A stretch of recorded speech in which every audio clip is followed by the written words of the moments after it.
तकरीबन एक दशक के बाद मजबूर हो गया हूँ फिर से पत्रकारिता करने के लिए। एक दशक तक क्यों नहीं की पता होगा। ज़्यादा समय हो गया एक दशक से आए हुए। उन हुक्मरानों को नमस्कार। सबसे पहले एक बंदरगाह है, नाम सुना हो शायद, चाबहार बंदरगाह,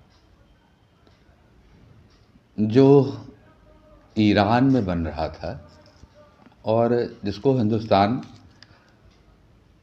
का भी जिसमें सहयोग है, एमओयू है दोनों देशों के बीच। अब इधर ईरान के दिन ख़राब हुए क्योंकि हाल के दिनों आपने देखा होगा कि अमेरिका के साथ जो भी ईरान के रिश्ते हुए, तो उन रिश्तों के चलते चीज़ें कुछ बिगड़ी।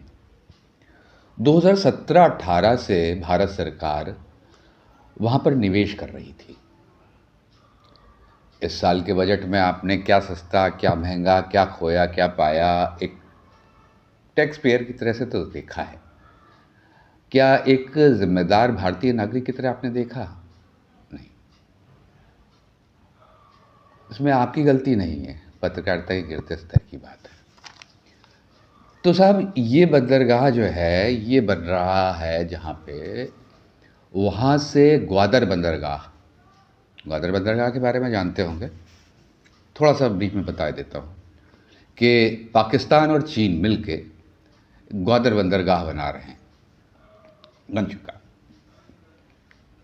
तो इससे 170 किलोमीटर की दूरी पे ये बंदरगाह बन रहा था जिसमें भारत भी निवेश कर रहा है।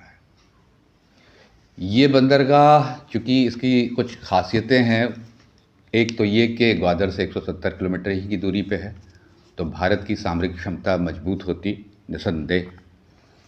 साथ ही साथ इसमें दो पोर्ट हैं, एक का नाम है शाहिद कलंतरी और दूसरे का नाम है शाहिद बहिश्ती। अब जहां भारत सरकार 240 करोड़ रुपए उस पर दे रही थी साल में, सालाना बजट में, वहाँ इस साल के बजट में इसका जिक्र तक नहीं आया है। गौर कीजिएगा, क्यों? डर किसका है? बैठे हैं यूएसए में। खैर, तो भारत पाकिस्तान के जो संबंध बनते बिगड़ते रहते हैं, उसमें भारत की सामरिक क्षमता निसंदेह इस बंदरगाह के बनने के बाद मजबूत होगी। लेकिन नहीं साहब, इस बजट में इसका कोई प्रावधान नहीं है। अब साहब क्या चाहते हैं? होर्मुज़ जल संधि है, उससे ये बंदरगाह बाहर आता है। उससे बाहर आने का सीधा मतलब यही हुआ कि बड़े जहाज़ जो हैं आसानी से निकल सकते थे। भारत की और ईरान की दोनों की सामरिक ताकत रक्षा की दृष्टि से मजबूत होती, पर इस प्लान को ठंडे बस्ते में डाल दिया गया है। देखते हैं, शायद हुजूर आला हमारी सरकार इस पर कहीं नज़र डालें। मैं इस श्रृंखला को अब बदस्तूर जारी रखूँगा। आप लोगों से जुड़े रहेंगे इस उम्मीद के साथ।